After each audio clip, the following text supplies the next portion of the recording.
Guys, तो अस्सलाम वालेकुम। तो आज सीखेंगे ट्रांजिटिव वर्ब और इंट्रांजिटिव वर्ब। तो शुरू करते हैं। ट्रांजिटिव वर्ब कौन से होते हैं और इंट्रांजिटिव वर्ब कौन से होते हैं सीखेंगे। तो अगर वीडियो अच्छी लगे तो लाइक कर देना। तो पहले आते हैं ट्रांजिटिव वर्ब। डेफिनेशन लिखी हुई है, उसको देख के फिर बताते हैं कि ट्रांजिटिव वर्ब कौन से हैं और क्या। Action of the verb passes directly to the object, यानी कि एक्शन वर्ब है ना, इसकी मीनिंग है ये बोले action of the verb passes directly to the object, यानी कि जो एक्शन है ना डायरेक्ट कनेक्ट हो, एक्शन वर्ब जो है वो डायरेक्ट कनेक्ट हो ऑब्जेक्ट से, तो वो एक्शन वर्ब क्या होगा, ट्रांजिटिव वर्ब हुआ। जो एक्शन वर्ब डायरेक्ट कनेक्ट हो ऑब्जेक्ट से तो वो ट्रांजिटिव वर्ब हुआ। तो मतलब जो भी पहले ऑब्जेक्ट से पहले कुछ ना हो, जो एक्शन वर्ब है, एक्शन वर्ब डायरेक्ट कनेक्ट हो ऑब्जेक्ट से तो वो क्या हुआ, ट्रांजिटिव वर्ब। और दूसरा लिखा हुआ है, दूसरी ये definition, not passes directly to the object. Intransitive verb उसे बोलते हैं कि जो है एक्शन वर्ब डायरेक्ट ऑब्जेक्ट से कनेक्ट ना हो। जो एक्शन वर्ब है ना वो डायरेक्ट ऑब्जेक्ट से कनेक्ट ना हो, ऑब्जेक्ट से पहले कुछ आए तो वो मतलब उस वो आ जाए, मतलब डायरेक्ट ऑब्जेक्ट से कनेक्ट ना हो तो वो क्या है, इंट्रांजिटिव वर्ब। जो डायरेक्ट ऑब्जेक्ट से कनेक्ट हो वो ट्रांजिटिव वर्ब। तो ये तो हमारा हो गया, ये हमारा हो गया। एग्जाम्पल से समझेंगे, ये हमारा हो गया एग्जाम्पल से समझ और कुछ इंट्रांजिटिव वर्ब के इन एग्जाम्पल से समझेंगे कि ट्रांजिटिव वर्ब कैसे होते हैं, इंट्रांजिटिव वर्ब कैसे होते हैं। इन तीन ट्रांजिटिव के, तीन इंट्रांजिटिव के एग्जाम्पल से समझेंगे। तो पहले आते हैं ट्रांजिटिव के। तो आई रीड अ बुक, मैं किताब पढ़ता हूँ, यानी कि जो रीड है वो ट्रांजिटिव वर्ब है। तो मैंने बता दिया ये कैसे हुआ, ये ट्रांजिटिव वर्ब कैसे हुआ, क्योंकि ये डायरेक्ट ऑब्जेक्ट लगा इधर, इसने क्या किया, ये डायरेक्ट ऑब्जेक्ट से कनेक्ट हुआ। ऑब्जेक्ट से पहले तो आता है एक को मतलब दिखाने के लिए, और दूसरा टू यहाँ से नहीं आया, तो डायरेक्ट ही ऑब्जेक्ट से कनेक्ट हुआ। तो ये क्या है, रीड क्या है, ट्रांजिटिव वर्ब, क्योंकि ये डायरेक्ट ऑब्जेक्ट से कनेक्ट हुआ। दूसरा, वी आर टॉकिंग उर्दू, हम उर्दू बोल रहे हैं। जो टॉकिंग है वो भी ट्रांजिटिव वर्ब है। वो कैसे, क्योंकि वो उर्दू से डायरेक्ट कनेक्ट हुआ, ऑब्जेक्ट से डायरेक्ट कनेक्ट हुआ। ऑब्जेक्ट से पहले कुछ भी ना आया, सिर्फ वर्ब आया और डायरेक्ट ऑब्जेक्ट से ही कनेक्ट हुआ।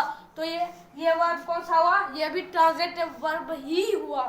जैसे कि हो गया अली प्लेज गेम, अली खेल खेलता है। जैसे कि हो गया ये क्या है, ये भी ट्रांजिटिव वर्ब है, प्ले, क्योंकि प्ले जो है वो ट्रांजिटिव वर्ब हुआ। कैसे कि ये डायरेक्ट कनेक्ट हुआ ऑब्जेक्ट से, डायरेक्ट कनेक्ट हुआ ऑब्जेक्ट से। प्लेस क्या है, और पहले तो कुछ भी नहीं आया, वर्ब के बाद ऑब्जेक्ट आया, तो वो ये प्लेस जो है डायरेक्ट ऑब्जेक्ट से कनेक्ट हुआ। तो ये प्लेस क्या है, प्ले क्या है, ये भी ट्रांजिटिव वर्ब है। तो तीन एग्जांपल से समझ लिया, read is the transitive verb है, talking is the transitive verb है, और प्ले द ट्रांजिटिव वर्ब है। दूसरे भी होते हैं पर हम तीन ही एग्जांपल इधर लिखे। तो दूसरा आते हैं इंट्रांजिटिव वर्ब्स। वो कौन से होते हैं, वो कैसे होते हैं, हम बताए तो सही कि उनमें डायरेक्ट वो ऑब्जेक्ट से डायरेक्ट कनेक्ट नहीं होते। जैसे कि हो गया आई फाइट, जो होगा ये इंट्रांजिटिव वर्ब है। वो क्यों, के बाद में विथ आ गया, उसके बाद ऑब्जेक्ट आया, पहले प्रीपोजिशन आया उसके बाद ऑब्जेक्ट आया, पहले ऑब्जेक्ट नहीं आया। तो फाइट क्या हुआ, इंट्रांजिटिव वर्ब। वो कैसे देखें, इधर डायरेक्ट ऑब्जेक्ट आता है ना, तो ये डायरेक्ट कनेक्ट होता ऑब्जेक्ट से, पर डायरेक्ट ऑब्जेक्ट नहीं आया, पहले विथ आ गया उसके बाद ऑब्जेक्ट आया। जैसे कि बोला आई फाइट विथ यू, मैं आपसे लड़ता हूँ। जैसे कि हो गया पहले विथ आया उसके बाद क्या आया, उसके बाद ऑब्जेक्ट आया। तो ये डायरेक्ट ऑब्जेक्ट से कनेक्ट नहीं हुआ, क्योंकि पहले ऑब्जेक्ट से पहले विथ आ गया, हेल्पिंग मतलब वर्ब के बाद विथ आ गया उसके बाद ऑब्जेक्ट आ गया, तो ये डायरेक्ट ऑब्जेक्ट से कनेक्ट नहीं हुआ। तो ये क्या, फाइट क्या हुआ, इंट्रांजिटिव वर्ब हुआ। दूसरा आते हैं, जैसे कि एग्जांपल लिखा यू लाफ एट मी, जो लाफ है ये भी क्या है, इंट्रांजिटिव वर्ब।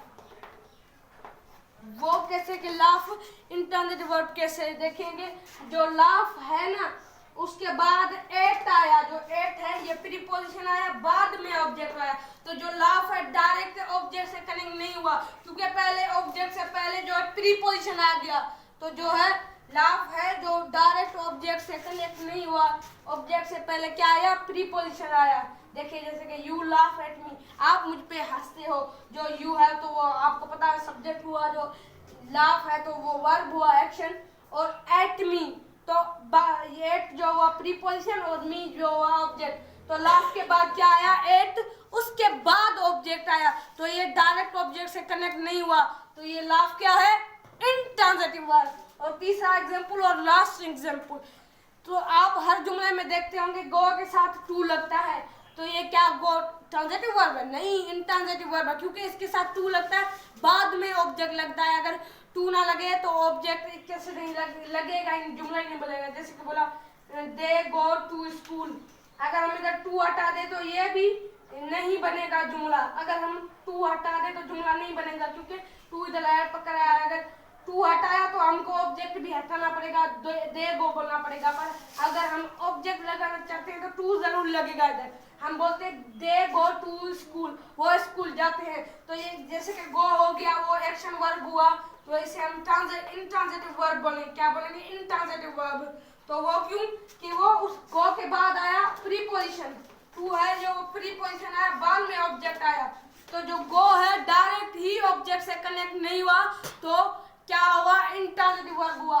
इधर फाइट, लाफ एंड गो, ये तीनों क्या हुए, इंट्रांजिटिव वर्ब। तो आज की वीडियो यहाँ तक ही, तो अब मिलेंगे अगली वीडियो में।